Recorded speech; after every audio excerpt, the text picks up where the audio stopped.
Buenos días amigos de las redes sociales, amigos presentes aquí en La Victoria. Ricardo Hurtado los saluda en este nuevo Full Day de capacitaciones organizado por el Partido Democrático Somos Perú y Central Mediática.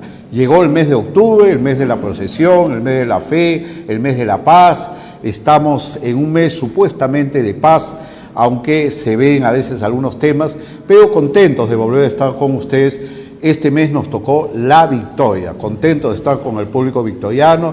La victoria es muy grande, estamos en un lugar alejado, digamos, en el límite de la victoria con el Agustino, me parece, pero contento de estar con todos ustedes, un público espectacular, la sala llena. Estamos desde muy temprano aquí esperando ya salir en vivo y estamos ya en vivo a través de las redes sociales.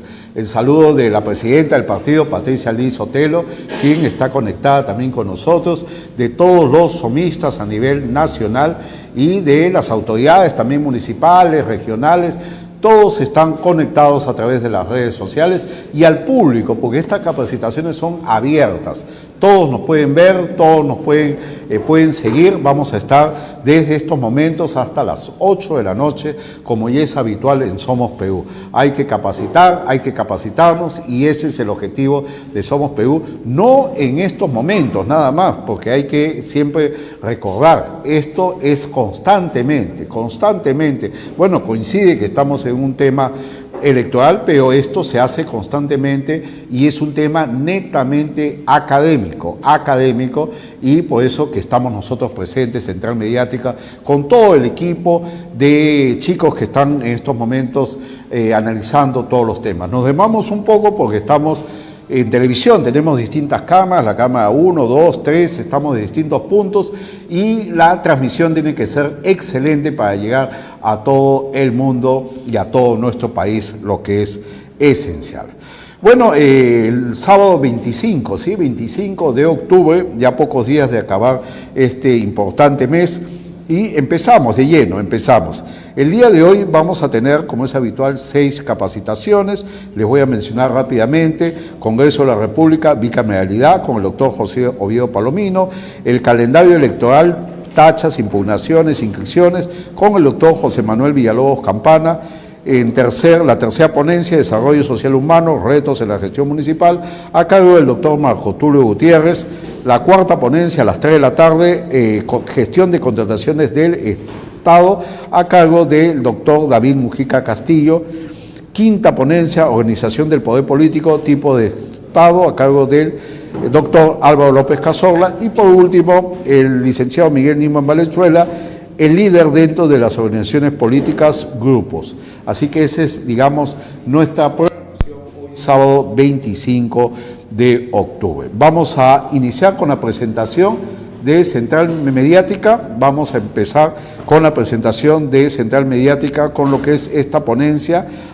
Congreso de la República, bicameralidad. Vamos a hablar de estos temas que son temas de actualidad, de coyuntura, ya que el próximo año volvemos a la bicameralidad. Hay que conocer un poco las funciones de estas dos cámaras y lo que va a representar a nuestro país. Vamos a hablar también del tema, si esto también es un gasto, porque se hablaba al principio de que esto iba a ser un gasto para los peruanos, más gente. Hay muchos mitos, hay muchas situaciones que no conocemos y para eso estamos nosotros, para informar todos estos temas y que usted el día de hoy aprenda un poco más de lo que se viene en la bicameralidad el próximo 2026. Senadores y diputados son los que van a estar en el nuevo Parlamento 2026. Me avisan, damos la presentación oficial de Central Mediática a estas capacitaciones. Vamos a ir con la presentación oficial de Central Mediática que organiza estos. Nada más. Ya. Central Mediática, Capacitación y Comunicaciones. Ahí está nuestro primer ponente, el doctor José Oviedo Palomino, especialista en temas del Congreso. En este curso vamos a abordar el tema de la bicameralidad, como les dije, en el marco del Congreso de la República 2026. Se va a analizar su origen, la estructura, las implicancias que tendría su reinstauración en el sistema político.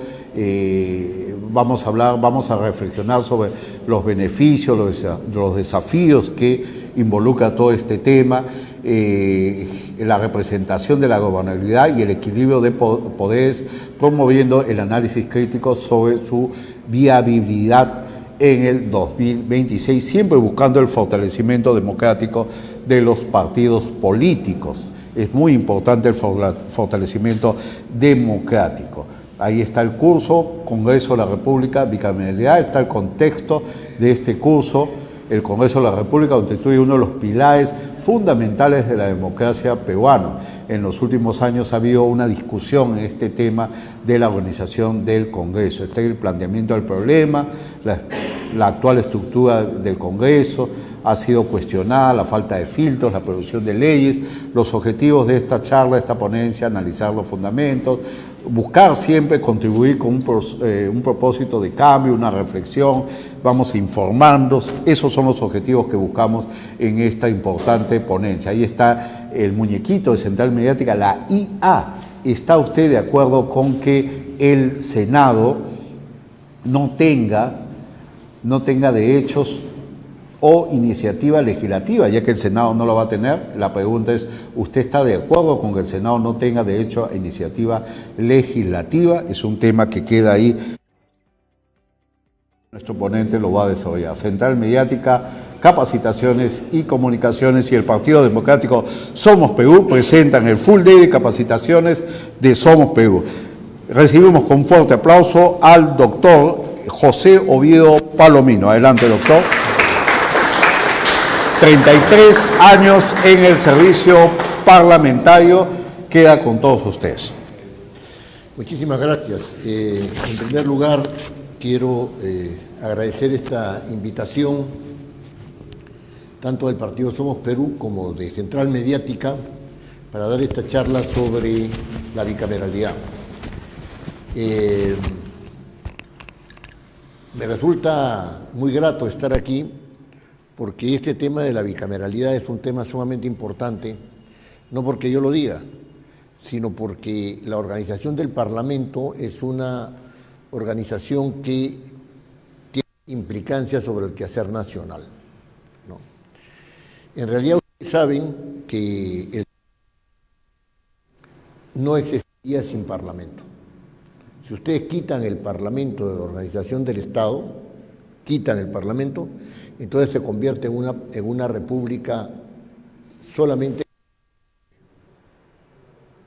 No hay otra forma, ¿no es cierto?, de gobernar, sino a través del presidente de la República.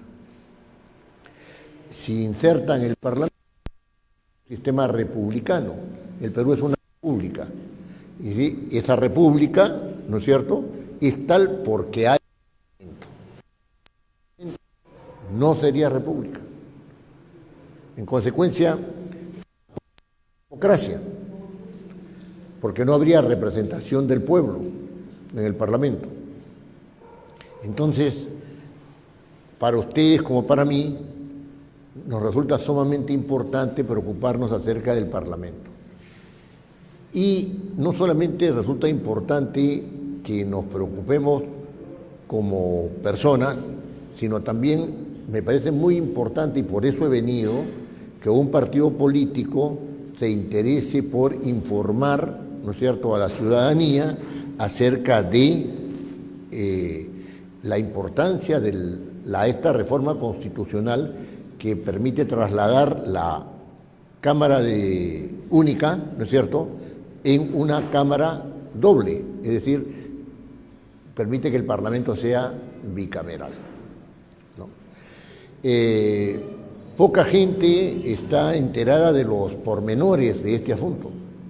Se sabe nada más que ahora vamos a tener un Parlamento bicameral y que se va a votar, ¿no es cierto?, se va a votar por diputados y por senadores. Eso es lo único que se sabe.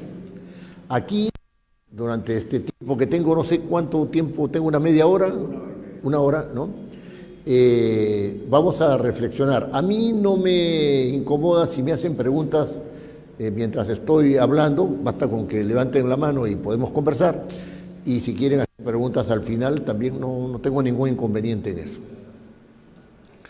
Muy bien. Ustedes han visto que hay un parlamento bicameral que está ahorita en funciones.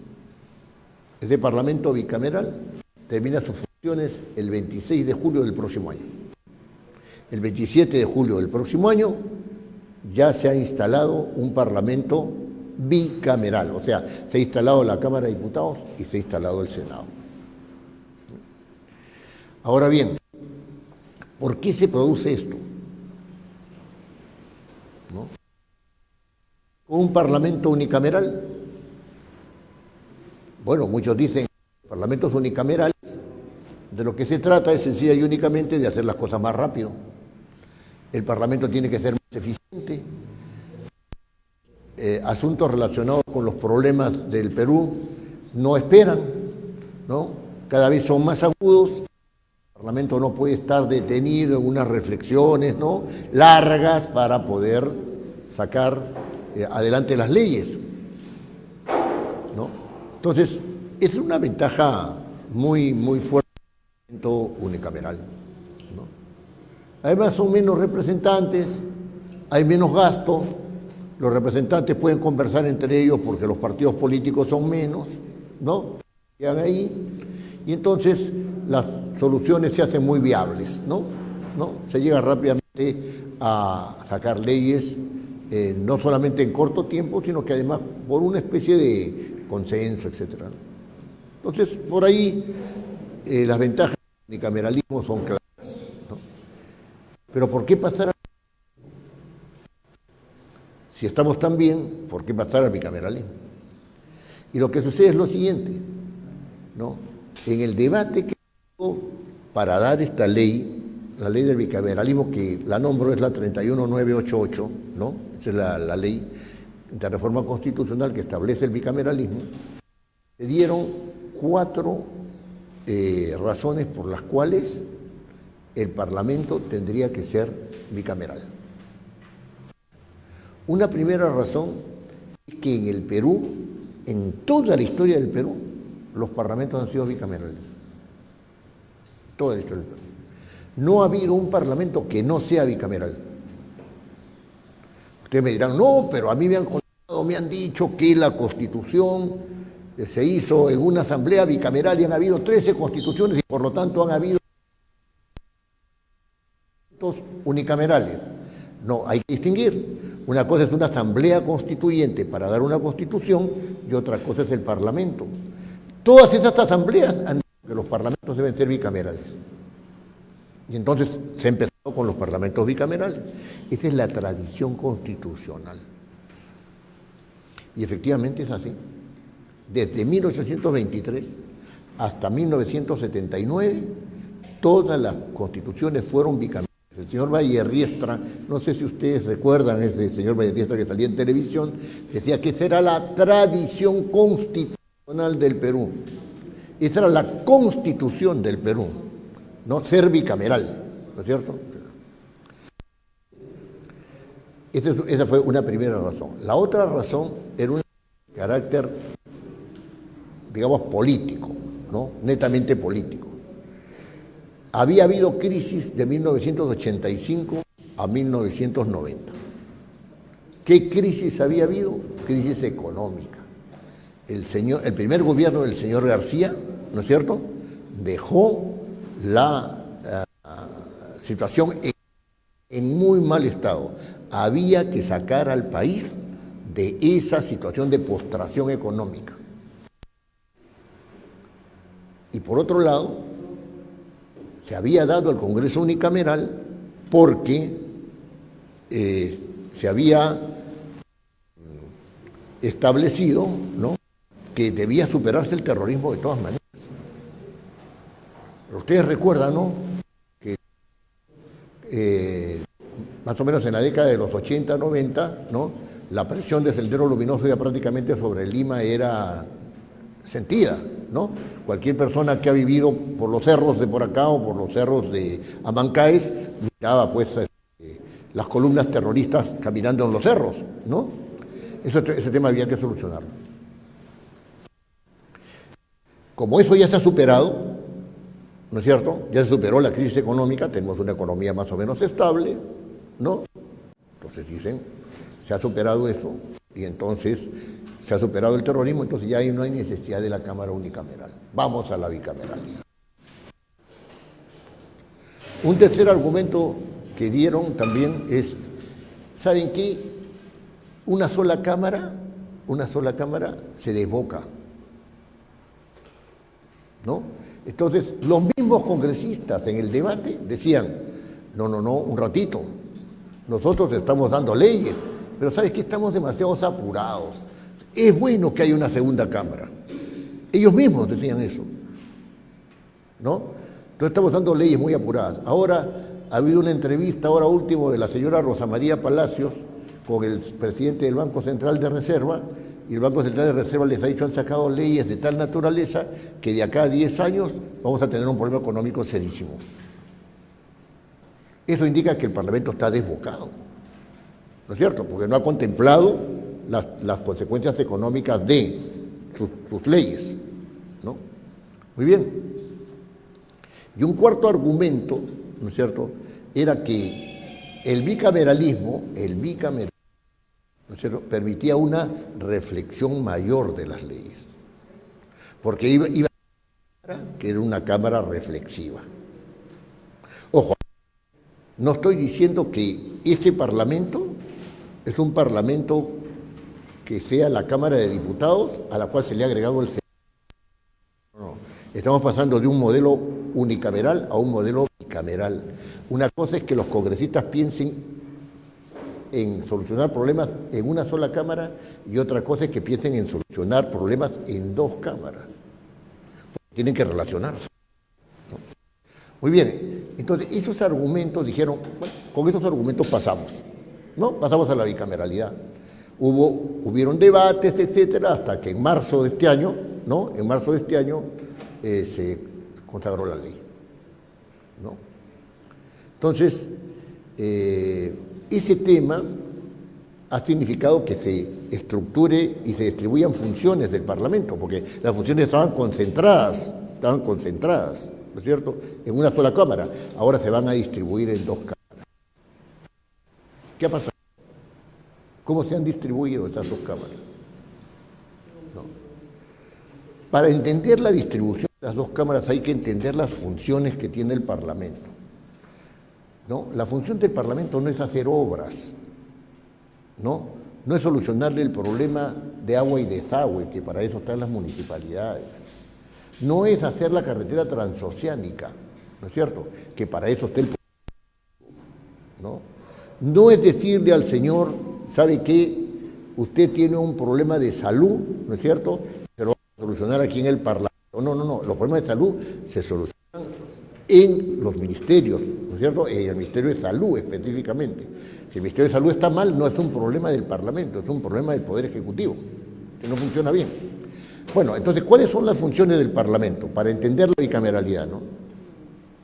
Entonces tenemos tres funciones básicas en el Parlamento, ¿no? Antes de entrar a las funciones hay que entender que el Parlamento es un órgano representativo. Todos los que integran el Parlamento son representantes. Según la Constitución, son representantes de la nación. O sea, de todos los peruanos, de todos los peruanos. Los parlamentarios no son representantes de sus grupitos, de sus circunscripciones, no son representantes de sus partidos, etcétera, sino son representantes de toda la nación. Acceden por medio de un partido, pero cuando llegan al Parlamento se convierten en representantes de la nación, así lo dice la Constitución. Entonces ahí tienen dos funciones, tienen que velar por los intereses nacionales y tienen que velar por los derechos de sus representados, porque los eligieron, ¿no es cierto?, por los que los han elegido. Muy bien. Cada acto que realiza un diputado o un senador es una representación. Pero los actos de representación de los diputados y senadores, lo que hacen, ¿no es cierto?, de las funciones que tiene el Parlamento. ¿Qué funciones tiene el Parlamento? La primera función que ustedes conocen es legislar, dar leyes. Esa es la primera función. La segunda función es controlar al Poder Ejecutivo para que no se desbande. Y controlar también a otros organismos que vamos a ver después en detalle, ¿no? La tercera función es administrarse, organizarse. El Parlamento sin una organización adecuada no funciona. En este momento el Parlamento tiene una organización interna adecuada, no la tiene. Yo se lo puedo decir porque yo estaba adentro, conozco al monstruito por dentro. Sin embargo, todo el mundo cree que el Parlamento es una institución que funciona muy bien, que tiene una organización excelente, etcétera, etcétera. No es cierto. No es cierto. Hay una función propiamente política. Por ejemplo, ustedes se dan cuenta en este momento, ¿el Parlamento discute políticamente los problemas del país? No los discute. Por ejemplo, acaba de suceder que han matado a una persona en una manifestación. ¿No es cierto? Una manifestación. Todo el lío se ha formado por quién lo mató, si lo mató fulano, si no lo mató mengano, si disparó al piso, si no disparó al piso, si el señor era un activista que había mandado ladrillos, etc. Ahí está el debate. ¿No? Ahí está el debate. Y entonces, sobre ese tema de la naturaleza de las manifestaciones, el Parlamento no se ha reunido y debía haberse reunido a debatir, ¿no es cierto?, un tema de seguridad ciudadana que tiene que ver con el derecho a la protesta, ¿no?, y establecer una posición institucional sobre eso. No lo ha hecho. Recuerda que algunos años también hubieron unos líos en Ica, ¿no? Unos líos en Ica, se paralizó y tuvo que salir el ejército en Ica, etcétera. ¿Recuerdan? ¿Qué dio como resultado eso? Que se derogara la ley de promoción agraria, que estaba funcionando muy bien. ¿El Parlamento acaso se reunió antes para examinar este tema? No lo hizo. No lo hizo. No digo que vaya a dar una ley, que no vaya a dar una ley, no. Se interesa por ese problema político que hay en el país y se pronuncia acerca de ese problema político. Y eso es un problema importante. Bueno, esas son las funciones, ¿no? Las funciones básicas. Ahora, ¿qué ha sucedido con la bicameralidad? La ley estableció una reforma clara, ¿no? Dijo, aquí vamos a tener dos cámaras, la Cámara de Diputados y el Senado. Los diputados, ¿no es cierto?, van a ser 130, pero ese número puede variarse, ¿no es cierto?, y se varía por ley. Listo, ¿no? Los senadores van a ser 60 y también puede variarse, y se varía por ley, ¿no? Se varía por ley. Perfecto. Tiene que darse una ley a ese respecto. Muy bien. ¿Qué le corresponde a cada senador? Perdón, ¿qué le corresponde a los senadores y qué le corresponde a los diputados? Entonces, tomemos la función legislativa, ¿no es cierto? Hemos hablado de la función de dar leyes, ¿no? ¿Qué le corresponde a la Cámara de Diputados? Aprobar las leyes en primera instancia. Ningún proyecto de ley entra al Congreso según el diseño, ¿no?, sino por la Cámara de Diputados. No puede entrar por el Senado. Solamente entra por la Cámara de Diputados. Cualquier proyecto de ley. ¿Quiénes tienen derecho a presentar proyectos de ley? El presidente de la República, los diputados, la Corte Suprema, los gobiernos regionales, los gobiernos locales, los organismos constitucionales autónomos y la población con el 0.3% de las firmas, ¿no es cierto?, electorales registradas ante el Jurado Nacional de Elecciones. Esos son los que tienen derecho. Todos estos señores o todos estos organismos presentan sus proyectos de ley a través de la Cámara de Diputados. No los pueden presentar a través del Senado.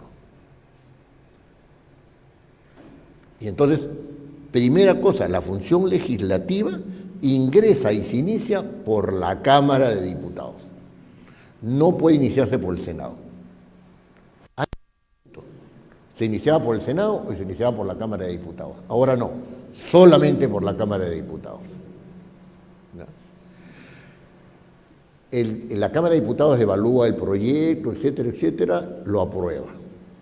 Pero su aprobación no basta para aquella ley, sino que lo pasa al Senado.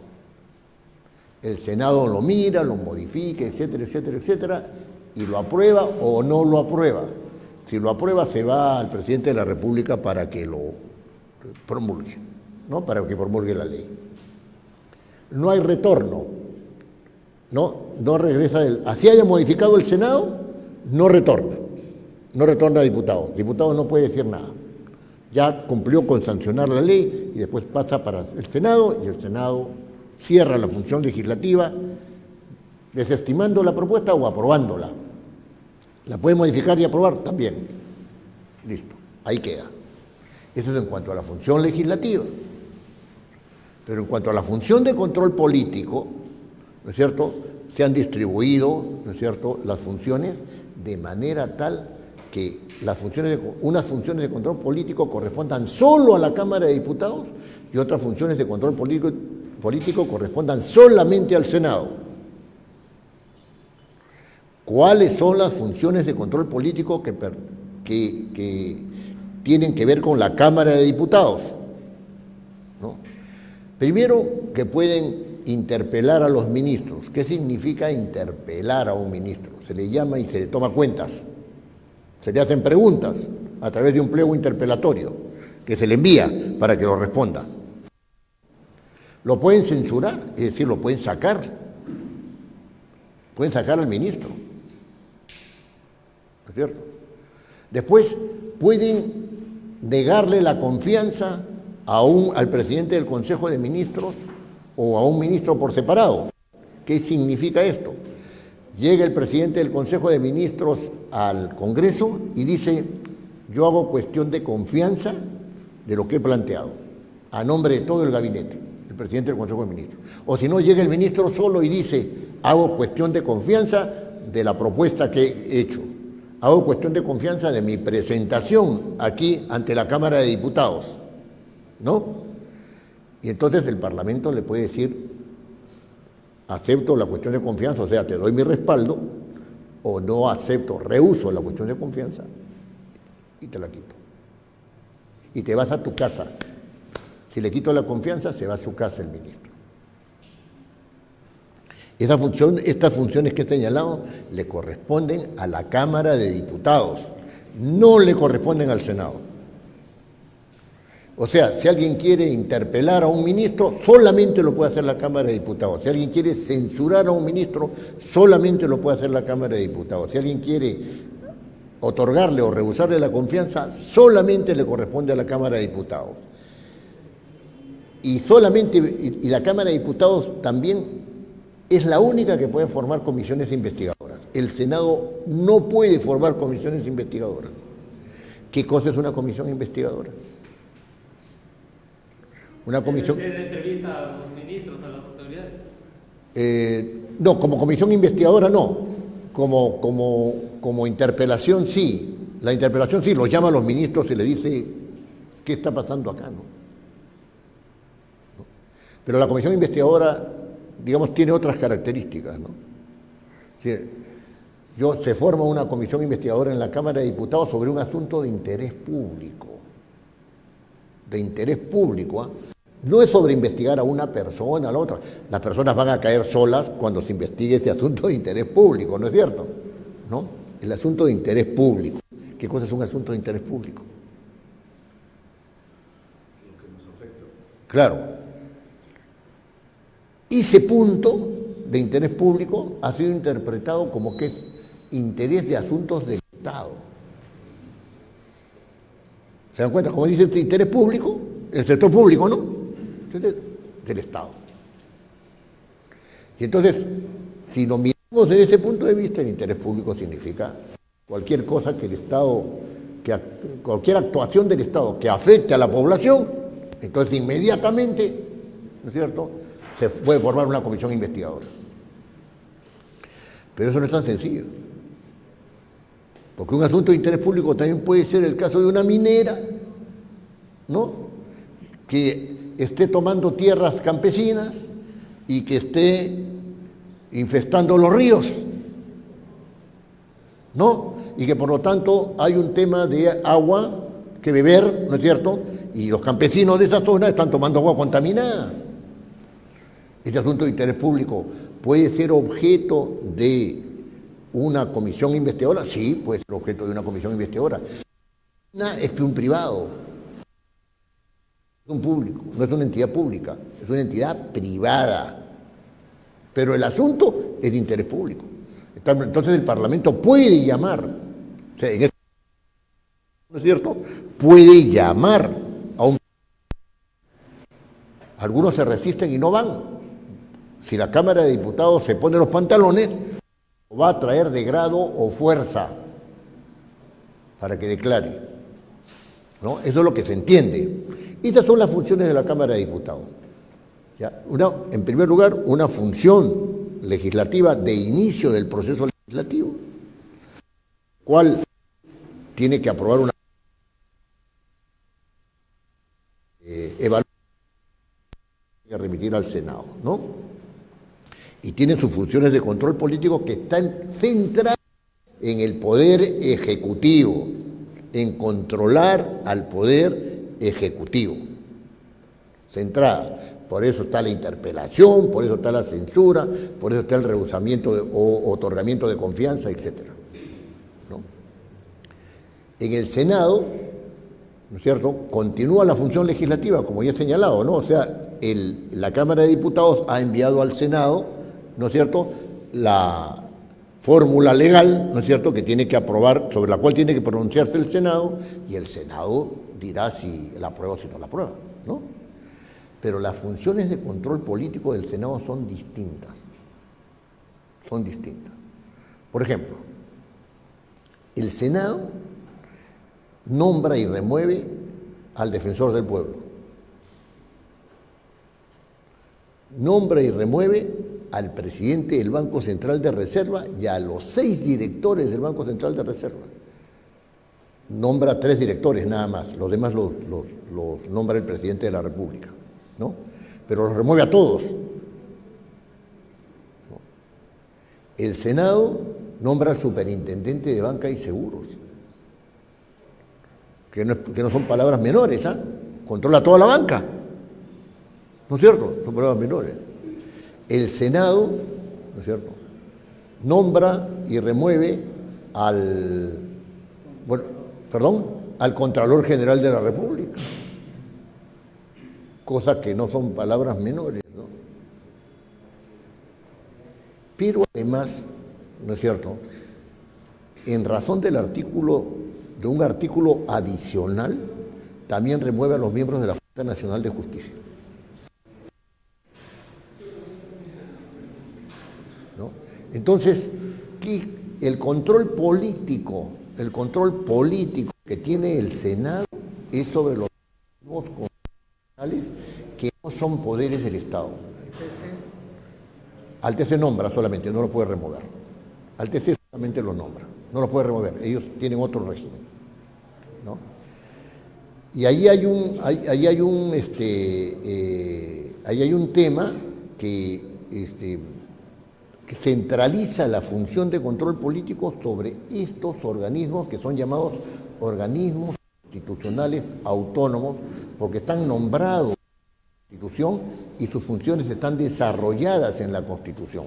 Por eso se llaman órganos constitucionales autónomos. No son poderes del Estado. Pero el Senado pero hay... Sí, dígame. Una consulta. Dígame. Si la bicameralidad, la Cámara de Senadores puede votar, por decir, al Contralor, al Defensor del Pueblo, etcétera, porque me supongo que como ya se aprobó la Cámara de Senadores, se ha dado pues, ¿no?, el reglamento, ¿no?, cómo va a actuar. Y en este caso, como es única en este momento, ¿puede también destituir a esos funcionarios? Sí, los puede. O sea que es casi lo mismo, con la diferencia de que uno es senador y ahora es un Congreso único. Así es.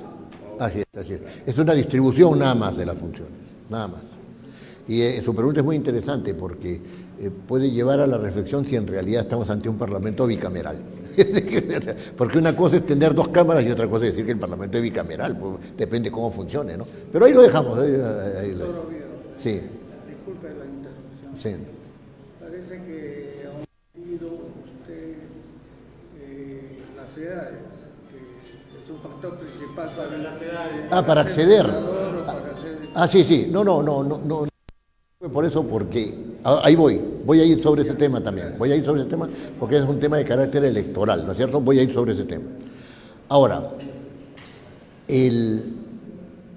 hay un control que ejerce el Senado sobre el Poder Ejecutivo, ojo, sobre el Poder Ejecutivo, que es sobre los actos normativos del Poder Ejecutivo. ¿Qué cosa quiere decir actos normativos del Poder Ejecutivo? El Poder Ejecutivo da normas con rango de ley, ¿no es cierto?, en determinadas circunstancias. Por ejemplo, los decretos legislativos. ¿Qué es un decreto legislativo? Es una ley dada por el Poder Ejecutivo porque el Parlamento le ha delegado facultades legislativas. ¿No? El control de los tratados. ¿No? Es decir, el Senado puede decir, el presidente de la República, ¿no es cierto?, ha firmado el tratado, ha suscrito, ¿no?, el tratado tal y cual, ¿no? Pero un momentito, este tratado que ha suscrito el presidente de la República, según el artículo constitucional correspondiente, que es el 56, ¿no?, tiene que haber sido aprobado por el Parlamento. ¿Y por qué no ha venido al Parlamento? ¿No? Entonces, hay tratados que tienen que ser aprobados por el Congreso y específicamente por el Senado. Por el Senado. Y si no pasan por la aprobación, entonces el Senado puede ejercer control sobre el Poder Ejecutivo, ¿no? De hecho, cuando llega el contrato, cuando llega este contrato, convenio, lo que sea, ¿no?, que tiene que ser aprobado por el Parlamento no puede modificarlo. Sencillamente dice, ¿lo apruebo o no lo apruebo? Y ustedes me dirán, ¿por qué? ¿Por qué no va a poder modificarlo? Porque ese tratado supone dos partes, como mínimo, y las dos partes tienen que estar de acuerdo para dejarlo sin efecto. Entonces, si el Parlamento no lo aprueba, entonces ya verá el Ejecutivo cómo trata con su contraparte, ¿no es cierto?, con la otra parte, ya verá. Y después, de una manera un poco no usual, pero válida, el Parlamento también puede ejercer, el Senado puede ejercer control de los decretos supremos. ¿Pero de qué decretos supremos? ¿De qué? Porque el Parlamento no tiene que ver nada con los decretos supremos, pero en este caso es con los decretos supremos que declaran estados de emergencia. Estados de emergencia. ¿Estamos en estado de emergencia? Sí, ya no se puede prorrogar el estado de emergencia si es que el Parlamento no aprueba la prórroga, no autoriza la prórroga. ¿Me cuenta? Según la nueva norma, según la legislación que está vigente, sí puede hacerlo. Sí puede prorrogar el estado de emergencia. ¿No es cierto? Según la nueva norma, no puede. O sea, cuando entre en vigencia la nueva norma, no va a poder hacerlo, ¿no? Pero además, si se da un estado de excepción o estado de sitio, ¿no es cierto?, que es la otra modalidad, o estado de sitio, tampoco puede realizarse la prórroga sin autorización del Congreso, ¿no? Entonces, eso es lo que hace que el Senado, ¿no es cierto?, tenga control sobre los actos normativos del presidente de la República, que son los decretos de urgencia, que son los decretos supremos y que son los decretos, y los decretos legislativos, ¿no? Los decretos de urgencia, ¿no?, son dados por el Poder Ejecutivo por un asunto de carácter económico excepcional, ¿no? Y hay dos tipos de decretos de urgencia, pero no vamos a entrar en ese detalle porque no viene al caso, ¿no? Y esos decretos de urgencia pueden ser hasta derogados por el Senado. No solamente pueden ser modificados, sino derogados por el Senado. Puede ser que no los modifiquen ni no los deroguen, pero puede ser hasta modificados por el Senado. Esos son los actos del presidente de la República, los actos normativos del presidente de la República que son objeto de control, por el Senado. Muy bien. Para realizar estas funciones, ¿no?, los congresistas son elegidos. Voy a su punto. ¿No es cierto? Voy a su punto. Y el Congreso tiene que estar constituido. Ustedes me dirán, ¿el Congreso siempre está constituido? No. El Congreso no siempre está constituido. ¿Cuándo no está constituido el Congreso? Cuando han habido elecciones y se han programado los nuevos candidatos. Eso anterior ya no puede funcionar. Pero como estos nuevos candidatos no han sido incorporados al Parlamento, los elegidos, ¿no es cierto?, tampoco está en funciones, entonces no hay Parlamento. Alguien me dijo, hay un vacío de poder por ahí. No, hay un procedimiento, es otra cosa distinta. Un procedimiento. Entonces, pero no hay Parlamento, el Parlamento no puede funcionar. Y entonces, los congresistas que han sido elegidos, ¿no es cierto?, tienen que incorporarse al Parlamento. ¿Cuáles son los criterios para la elección? ¿Y cuáles son los criterios para la incorporación? Un diputado puede tener 25 años, estar en el uso de sus facultades ciudadanas, haber nacido en el Perú. Estas son las tres condiciones. Un senador lo que tiene es 45 años, sus facultades ciudadanas en orden, ¿no es cierto?, y haber nacido en el Perú. Eso es todo. No hay más. Sí. Yo le hacía la pregunta, doctor Oviedo, porque hay una corriente de opinión dentro del actual Congreso para reducir las edades. Diputados a 20, senadores a 30. Sí. ¿Es viable?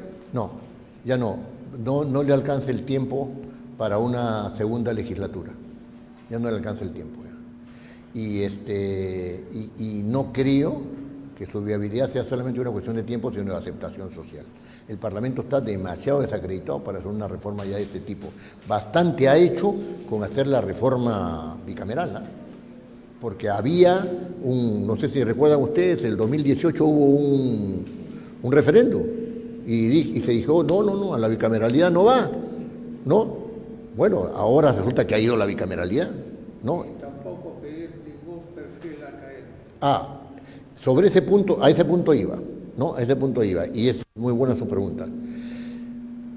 El perfil que tiene actualmente el candidato es el que he nombrado, ¿no? Para diputados, 25, subdelegado ciudadano, 45. Esos son los requisitos constitucionales. Hay otros requisitos que están en la ley, que el doctor Villalobos se los puede explicar con mayor precisión, que están en la ley, ¿no es cierto?, que dice que no tienes que tener antecedentes de tal tipo, que no tienes que haber cometido tal delito, etcétera, etcétera, ¿no? Eso está en la ley. Ahora bien, estos requisitos, desde mi punto de vista, son totalmente insuficientes.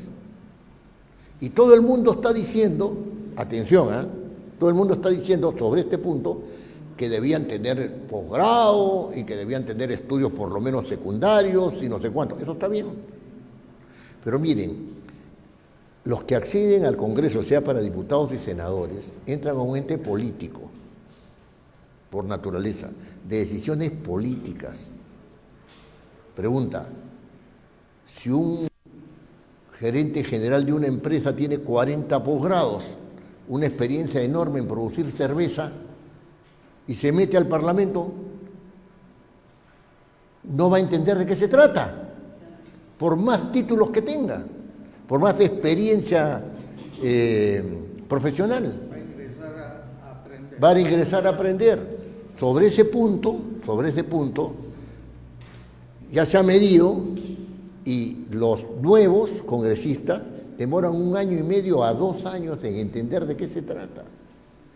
Al tercer año hacen algo, al cuarto año están pensando en las elecciones. no hay parlamento así. Por eso estas capacitaciones son importantes. Por eso estas capacitaciones son importantes. Pero, perdón un momentito, sobre el punto, ¿no? ¿Qué tipo de experiencia tiene que tener alguien para ingresar a trabajar al Parlamento, sea como diputado o como senador? ¿Qué tipo de formación, qué perfil debe tener? Tiene que tener un perfil político. Entonces, lo que se puede requerir es, señor, si usted no tiene 5 años como mínimo de militancia partidaria, no se mete en este asunto. No se mete en este asunto, no va a entender de qué se trata. Por ejemplo, ¿no? Estoy dando ideas, ¿ah? Estoy dando ideas. Señor, si usted nunca ha trabajado para el Estado, no pretenda entrar al Parlamento. Porque no sabe, no tiene la lógica, no entiende la lógica estatal. No estoy hablando de que estudies, ¿ah? Que estudies en la universidad. Estoy hablando de que seas un funcionario, seas un trabajador estatal en la universidad estatal. Las universidades privadas no entran acá, porque tienen otra lógica. ¿Se dan cuenta? Tú puedes tener 48 posgrados, no me interesa. Ten todos los posgrados que quieras. Si no tienes experiencia política o en manejo del Estado, no te metas. Y eso debía ser un límite para que los candidatos, ¿no es cierto?, demuestren que tienen esa experiencia o si no, no postulen. Ese debía ser un límite, ¿no? Ahora, sí, solamente van a terminar porque me ha pedido la palabra también el señor. Ese punto aquí es muy importante, porque cuando un congresista va a presentarse al Parlamento por elección, lo que supone su elector es que está preparado para ejercer el cargo. Eso supone. Y no está preparado, pues, regularmente para ejercer el cargo. Y en consecuencia hay que tener toda una serie de programas de formación política. ¿A quién le corresponden los programas de formación política para la postulación a esos cargos? A los partidos. Por eso es que he venido. Porque me parece muy bien que haya que apoyar, ¿no es cierto?, una acción o una decisión en ese sentido, ¿no? Sí, dígame. Quería preguntarle, habló sobre mi inquietud en base a la camionalidad, si los requisitos son en realidad bien importantes, son bien importantes los requisitos, y especialmente para la Cámara de Senadores, porque ellos son los que van a dar la aprobación de las leyes o las normas. Sí. Entonces, le vamos a otorgar un poder que en realidad casi o igual que el presidente, ¿no? Uh-huh. Entonces, sí, para el caso de las leyes, claro. Sí. Claro. Entonces, mi inquietud mía es los requisitos indispensables, especialmente para los senadores. Sí. El punto es que ya las reglas para el proceso electoral actual están dadas y ya no se pueden variar, ¿no? Pero mire, lo primero que tendría que hacer un diputado o un senador,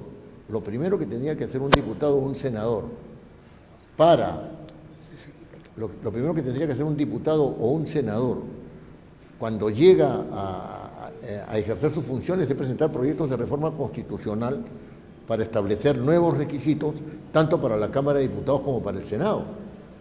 Eso tendrían que hacer, si quieren dar una idea de que se quiere renovar el asunto. Pero para mí pueden ponerle todos los requisitos que quieran, pero si no tienen experiencia política o experiencia de manejo de gestión del Estado, que no se metan, ¿no? Pero es que me habían pedido la palabra antes otros. Sí, un ratito. Sí, porque ahora no, lo que se está dando, lo que se ve ahora en la actualidad en el gobierno, cualquiera puede ser un funcionario, cualquiera, un iletrado. ¿Cuál sería el perfil de un diputado y un senador? ¿Cuál es la diferencia? Sí, pero un ratito. Vamos, pero es muy buena pregunta. El señor había pedido el uso del... Muy buenos días. Buenos días, sí. Mi nombre es señor Medina, pertenezco a la zona 4 de La Victoria, de Somos Perú. Mi pregunta era, con todos los sucesos que está pasando ahorita en Congreso, que hay personas incapaz, ¿no? Por ejemplo, parte de la izquierda, que solamente un poquito más fuerte, sí. Ponen trabas para dialogar en leyes, ¿no? A favor de la ciudadanía. Le escuché antes que usted comentó sobre el profesionalismo, la educación, que tenga 5º año de secundaria, ¿no? Que haya estudiado en una universidad. Como en este caso que está ahí, no hay personas en la parte izquierda que son con primaria, no tienen educación, no han estudiado, y eso están haciendo el daño a nuestro país, ¿no? Y mi pregunta es, en elecciones 2026 va a haber un filtro en la educación, si tiene estudios superiores, o vamos a seguir igual. Sí. No va a haber. No va a haber. Puede ser hasta un analfabeto. Así es. Entonces, cualquier persona puede... Basta con que cumplan los requisitos y incurso en unas causales que pueden sacar establecidas en la ley electoral. Nada, nivel de preparación, no hay ninguno. Y en ese sentido, la pregunta esa de cuál es el perfil de un diputado y cuál es el perfil de un senador, esa la dejamos ahí pendiente, ¿eh? No me he olvidado. ¿Alguien atrás había pedido el uso? Sí, señor, dígame.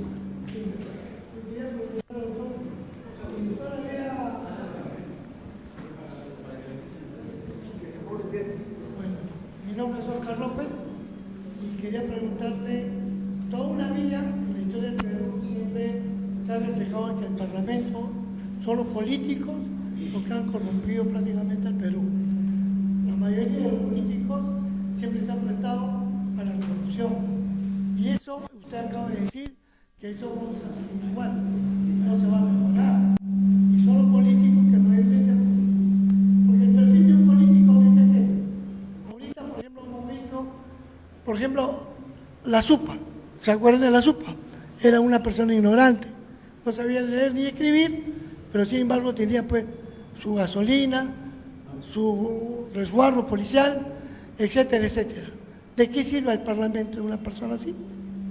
Entonces debería estar preparada la persona. Sí. Debería estar preparada. Y yo creo también que el peor error es no filtrar a los parlamentarios. ¿Por qué? Porque ahora hoy en día entran pues personas que son narcotraficantes, que son pues corruptas, el que tiene plata ingresa. Sí. Ingresa y ponen al número 1, número 2. Sí. Esa persona no es nada, no tiene ni siquiera ni un sentimiento social. Entonces entra cualquiera al Parlamento. Entonces no podemos decir que el Parlamento es digamos, parte del Estado que realmente avanza. Más bien el Parlamento nos hace retroceder, creo yo. Sí. ¿No? Es así. Ahora vemos, por ejemplo, del banco del BCR, Julio Velarde. Él es un técnico. No se ha prestado en este caso a la política, no hay nada que hay. Y sin embargo, por él estamos mucho mejor que toda la política de Perú. Hemos avanzado bastante. Pero yo pienso que más técnico entra al Parlamento, pienso que va a ser mucho mejor. Ahorita la mayoría que son personas incapaces. Ese es el problema. Claro. Lo que usted está diciendo es parte de un diagnóstico que comparto totalmente. O sea, hay una infiltración del Parlamento por grupos que son delincuenciales, lo hay. Que hay gente, no generalicemos, ¿no es cierto? Porque hay que ser justos, ¿no? O sea, que hay gente que está ligada al narcotráfico, a la minería ilegal, ¿no es cierto? Y hay gente que está relacionada con grupos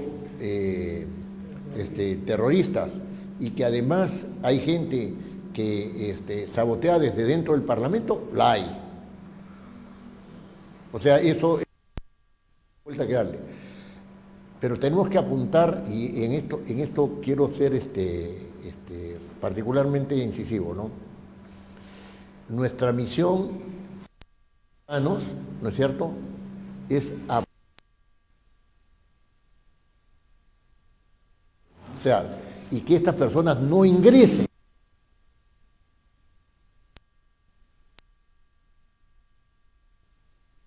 Porque todo este esfuerzo para sacar esa responsabilidad le compete al Jurado Nacional de Elecciones. Esa responsabilidad le compete a los partidos políticos. Los partidos políticos no tienen una escuela de formación de cuadros, filtran bien a sus militantes para que postulen a los cargos que correspondan, entonces no tenemos posibilidad de tener filtros. Disculpen un ratito, solamente termino con eso, ¿no? Pero si yo quiero regresar, digamos, a la bicameralidad, ¿no? Porque usted está diciendo, y con razón, que los mismos problemas que hay en la unicameralidad van a haber en la bicameralidad, y en eso le doy la razón. Y le doy la razón también al señor, no por acomodarme, sino porque es así, ¿no es cierto?, de que los que están en el Parlamento, ¿no es cierto?, los que están en el Parlamento se blindan, se autoprotegen, etcétera, ¿no es cierto? Y eso es algo que también hay que evitarlo. ¿Hay formas de hacerlo? Sí, pero todo depende de una decisión política. Esa decisión política tiene su origen en los partidos políticos. En el caso del Parlamento, ese es un asunto clave. Yo estoy pugnando por hacer una escuela, ¿no es cierto?, de hecho ya estamos avanzados en eso, de formación parlamentaria, ¿no es cierto?, donde haya gente que quiera decidirse a dar un combate interno en el Parlamento, porque no me van a decir a mí que no van a ingresar gente ligada al narcotráfico, ligada a las bandas delincuenciales, ligada a la minería ilegal, etcétera, etcétera. O sea, en esto tenemos que ser totalmente realistas, pero la batalla se tiene que dar adentro, afuera, y si los cuadros llegan así malogrados, ya caballero nomás, pues ya al chantaje nomás, ya caballero. Sí, disculpe, pero hay otros que quieren hablar, le rogaría que el señor se había pedido algo. Alguno de los compañeros se ha pronunciado con relación a todos los analfabetos, saltimbanquis, que entran al Congreso con la única finalidad de enriquecerse, ilícitamente por supuesto, ¿no?, porque aparte del sueldo que tienen, que es más que suficiente, quieren más y más y más. Bueno, y lo consiguen, y muchos sabemos cómo lo hacen. Y ellos se justifican, dicen, yo no necesito estar preparado para ser congresista. ¿Y cuál es su justificación? Su justificación, tengo asesores, para eso están mis asesores, y son esclavos de los asesores. Y mi pregunta es la siguiente: en este nuevo régimen de la bicameralidad, ¿se ha contemplado cuántos asesores puede tener un diputado y cuántos asesores puede tener un senador? Claro, esa es una pregunta de organización. Pero, mire, el punto es el siguiente, ¿no? El responsable de la función es el congresista. El señor Ramírez del Villar decía, el que hago los proyectos soy yo. El señor Díez Canseco decía, el que hago los proyectos soy yo. A mí que no me digan que me asesoraron mal, que son tonterías.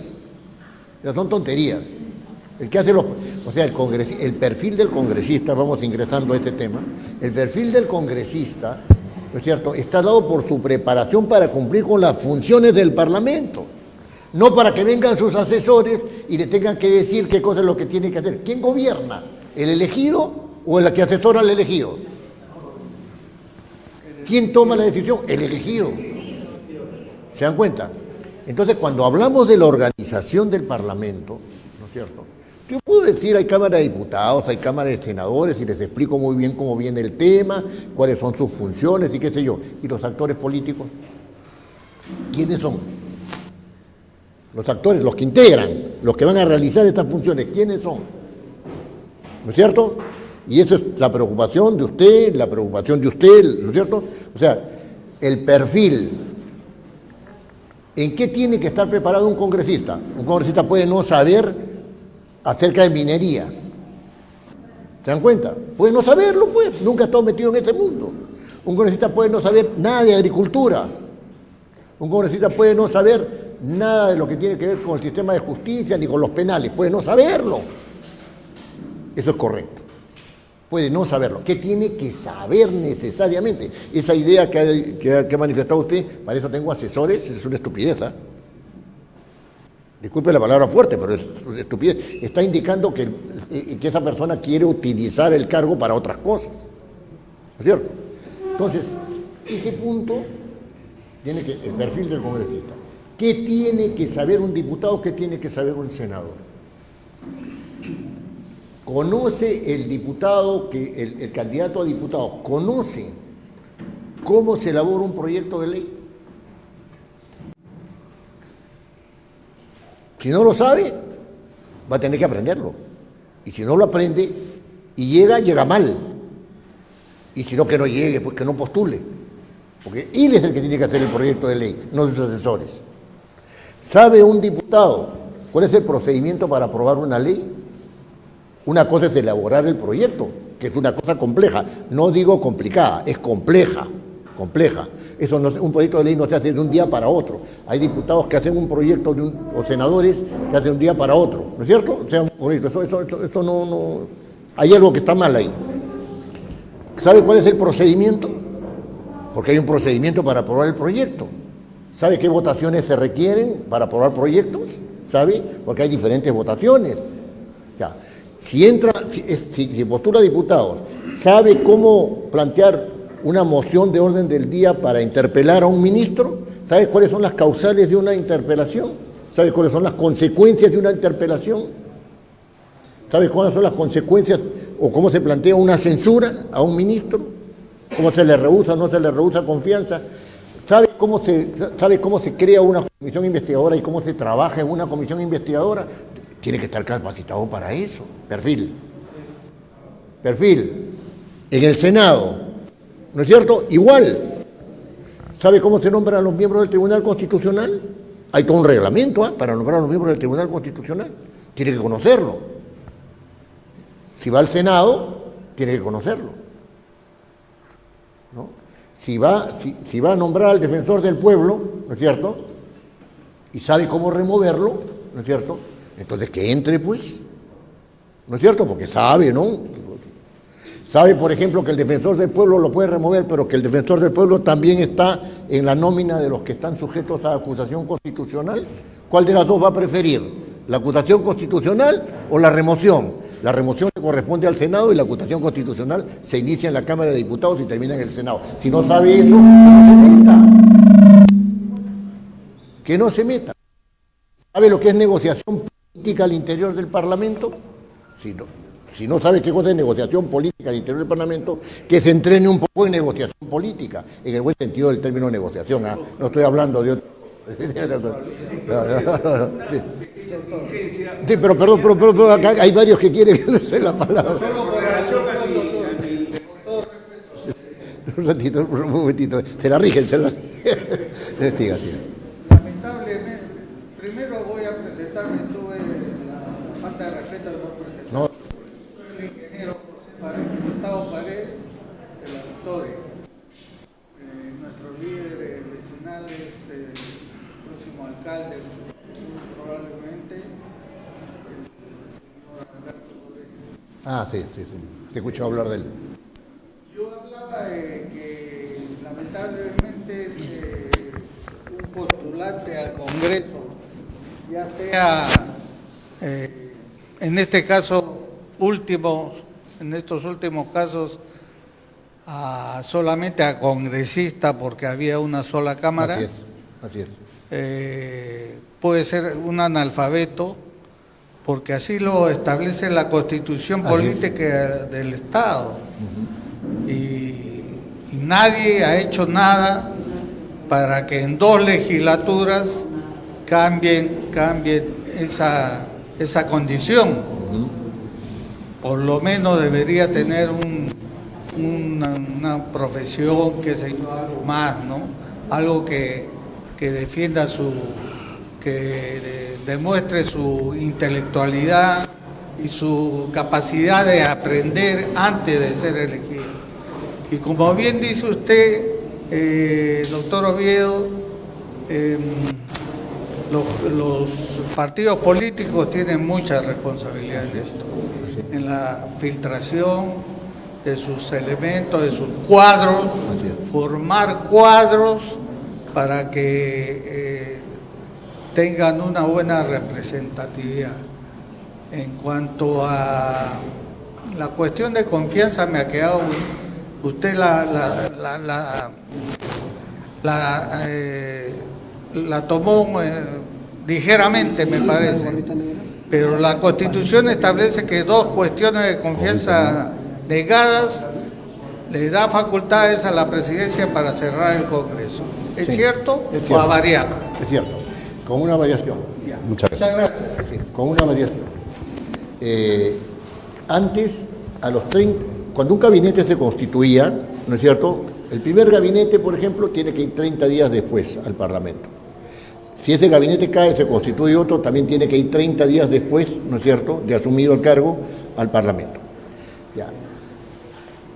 Eso ahora, digamos, es obligatorio, pero no da lugar al planteamiento de la cuestión de confianza. O sea, ahora el gabinete va, recién constituido, va al Parlamento y dice, ¿sabe qué? Vamos a discutir la política general del gobierno. Y discute.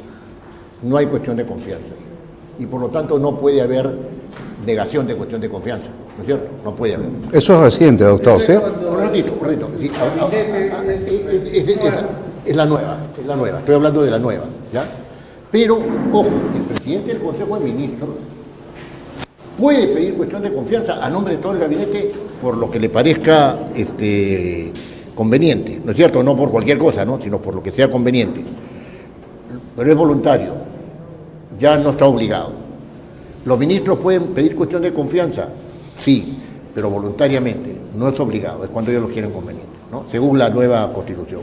Si ahorita, por ejemplo, se planteara una cuestión de confianza, estaría sujeto al otro, ¿no?, a la negación de la cuestión de confianza, y todo se disuelve el Parlamento. Pero como el Parlamento no puede disolverse el último año, o sea que ya la cuestión ya va tranquila.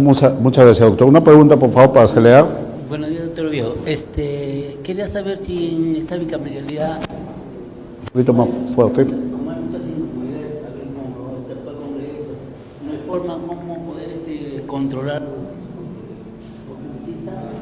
En esta medida hay el sentido de renovaciones con cambiar a la gente, digamos, que está trabajando no muy bien y poder sacarla, poder elegir que hay No, eso es muy importante, esta pregunta es importante porque se ha planteado que el Parlamento pueda, se ha planteado nada más, no está aprobado, se ha planteado que el Parlamento pueda renovarse.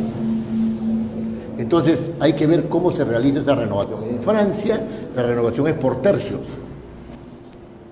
y los tercios se dan con un criterio, o sea, si son 60, usted ya sabe que van a ser 20, ¿no es cierto? Pero ¿cuál es 20? ¿Cuál es 20? ¿Cuál es 20? ¿No? Entonces hay que establecer los criterios para ver quiénes son los que son objeto de renovación o no, ¿no? Muchas gracias. Sí, por favor. Quería fijar una posición con relación a la pregunta que me Eso es importante, fijar posición. Yo tampoco estoy de acuerdo que los congresistas tengan asesores, jamás. ¿Por qué? Porque, por ejemplo, en los parlamentos europeos los congresistas tienen un sueldo y cuando son de una provincia o un departamento, por decir, ellos van a la capital y pagan con su peculio el departamento o el cuartito que alquilan para poder ejercer su función. En cambio aquí le damos todas las facilidades y nosotros, los que estamos abajo, vemos y decimos, ¿no?, ¿cuál es el costo-beneficio para nosotros? Ninguno.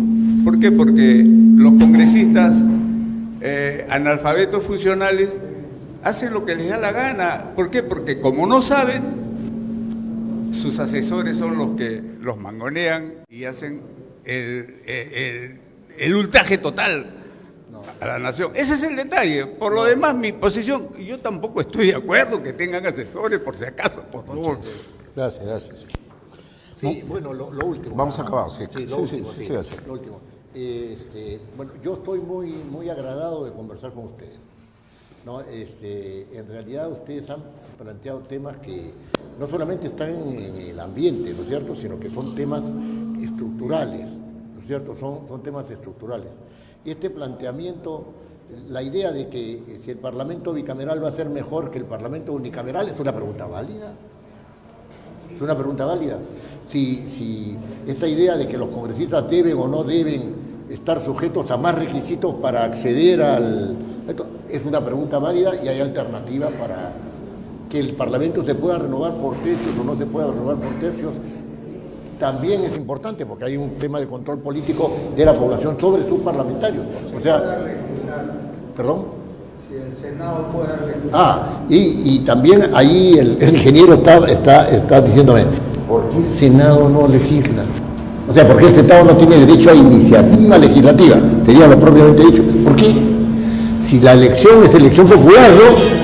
Y entonces, ¿por qué no van a tener derecho los senadores a presentar proyectos de ley? Tampoco iniciativa de gasto. Claro, no tiene iniciativa de gasto, no tiene. Ahora, el perfil, ¿no? El perfil es importante. De eso hemos hablado. Bueno, podríamos seguir hablando, pero ya. Doctor, muchas gracias. Una pregunta que quedó y que la hice al comienzo fue si esta bicameralidad va a ocasionar más gastos de lo que hay, porque también hay ese mito, esa pregunta de que si esto va a ocasionar más gastos.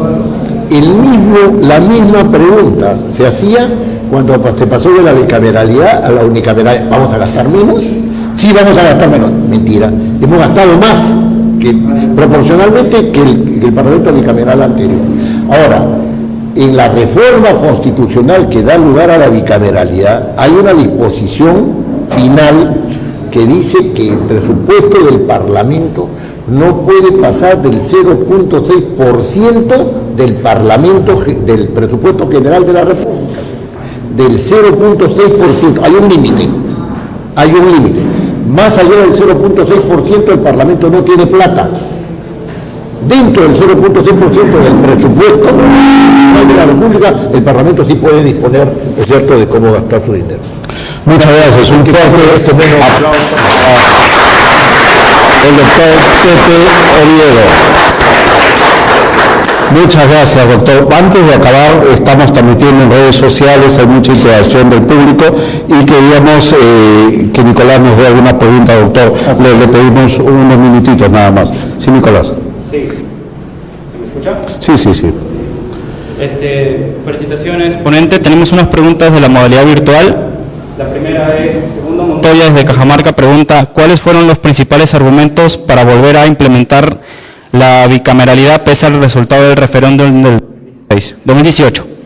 Sí, lo dije al inicio, ¿no? ¿Por qué se había pasado de la unicameralidad a la bicameralidad? Lo primero es que el Parlamento bicameral era más, el unicameral se había desbocado el Parlamento, en consecuencia necesitaba un control, ¿no es cierto? Lo segundo es que ya se habían superado ya los problemas graves económicos generados del 85 al 90 y se había superado el tema del terrorismo. Lo tercero es que esto iba a posibilitar una mayor representatividad, porque ya no eran solamente 130 congresistas, sino que eran 190, ¿no es cierto? Y lo último es que el Parlamento unicameral, ¿no? Tenía ya como un agotamiento de carácter político, que hacía el cambio a la bicameralidad. Estos argumentos son argumentos que se dieron y son argumentos altamente discutibles. El único argumento que a mí me ha convencido, ¿no es cierto?, o que me parece fuerte, es el que no he enunciado, que es que una Cámara controla a la otra. Porque esa ha sido la finalidad de la bicameralidad existente a todo lo largo de la historia del Perú. Muchas gracias. ¿Otra pregunta, Nicolás? Sí, doctor, tenemos otra pregunta, finalmente. Pregunta, usted menciona que una persona con estudios de posgrado podría no estar preparada para ser diputado o senador por falta de experiencia política. ¿Considera usted que limitar el acceso de personas con alta formación académica al Congreso no sería una forma de empobrecer el debate político y técnico que necesita el país? Buena pregunta. Pueden acceder al Parlamento con todos los posgrados que sean. Pueden acceder. Pero si no tienen experiencia política, no van a tener calidad de debate político. no van a tener. El Parlamento no es un lugar fácil. El hecho de que existan varias tendencias, significa que uno tiene que saberse manejar en la pluralidad, ¿no? Tiene que haber experiencia política, eso es fundamental. Si no hay experiencia política, los posgrados no sirven para nada en este ámbito. Si hay experiencia política, todo mejorará con los conocimientos académicos. Yo, por ejemplo, me formé en una universidad, ¿no es cierto? Y mi trabajo en el Parlamento fue un trabajo, digamos, a la luz de mis conocimientos universitarios. Pero la experiencia política que yo he tenido en el Parlamento no la podía haber adquirido en ningún otro sitio. O sea, yo cuando los 2 primeros años que estuve enterándome de qué se trataba, cuál era la lógica de la asesoría parlamentaria respecto de los congresistas, ¿no? Y eso no lo podía haber adquirido si es que no hubiera tenido esa experiencia política. Si alguien quiere postular a diputado o senador, no se puede dar el lujo de decir, los 2 primeros años voy a estar en blanco porque no entiendo de política absolutamente nada. No. Eso es una pérdida y una deslealtad con el Estado. A ver, cortito, sí es. Usted no nos ha hablado, para que quede claro para todos. El Senado puede participar en las comisiones ordinarias y extraordinarias. No, desde que se evalúa un proyecto, no entiendo bien su pregunta, o sea, diputados y senadores tienen pueden tener su propia comisión. Sí, pueden tener sus propias comisiones. Sí, pueden tener. Muchas gracias nuevamente. Un fuerte aplauso para el doctor Pepe Oviedo. Sí, vamos a entregarle, por favor, esta constancia, este certificado de doctor otorgado al doctor José Oviedo Palomino por haber participado como ponente en las actividades de capacitación e información en gestión pública 2025 con el curso Congreso de la República Bicameralidad realizado hoy sábado 25 de octubre. Felicitaciones, doctor. Muchas gracias y gracias por su... Gracias, muy amable. Una fotito. Vamos a ir a un corte, vamos a tomar nuestro cafecito, nuestro desayuno, unos minutos nada más, por favor, con orden, ahí les van a explicar. Vamos a tomarnos las fotos también con el expositor, pero vamos a ir a un corte en las redes sociales y retornamos en unos minutos, porque ya está el doctor Villalobos con nosotros para el siguiente tema importante en esta coyuntura electoral que se vive aquí en nuestro país. Vamos al corte y retornamos. Muchas gracias. Gracias. Una foto, por favor, los que quieran.